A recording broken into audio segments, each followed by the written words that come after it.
Mick Doohan a volontairement roulé avec une fracture à la jambe. Ce pilote exceptionnel. Un terrible et tragique accident. Mick Doohan, ce nom vous dit sûrement quelque chose. Oui, cet accident en début de saison, c'est Doohan, mais Jack, le fils de Mick, dont nous allons parler dans cette histoire, alors rembobinons. Grand Prix des Pays-Bas, Assen. Je vais pas vous faire plus attendre parce que dès les essais, Doohan chute. Le problème, c'est que sa jambe reste coincée sous la moto, dans un sale état. Alors, il est transféré à la clinique mobile, un petit camion prévu pour l'occasion, où il est pris en charge par le docteur Claudio Costa. Fracture du tibia, fracture du péroné, il est rapidement transporté à l'hôpital le plus proche.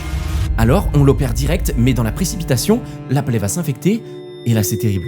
Les médecins doivent l'amputer. Alors, il ne va pas se laisser abattre et va appeler le seul médecin suffisamment compétent qu'il connaît, Claudio Costa, le gars de la clinique mobile. Et s'il y en a bien un qui peut le sauver, c'est lui. Quand il arrive dans la chambre, pourtant, c'est pas la joie. Pas réfléchi longtemps les gars, et il se barre, littéralement de l'hôpital. Je vous mens pas, Mick et le médecin s'évadent littéralement, direction l'Italie.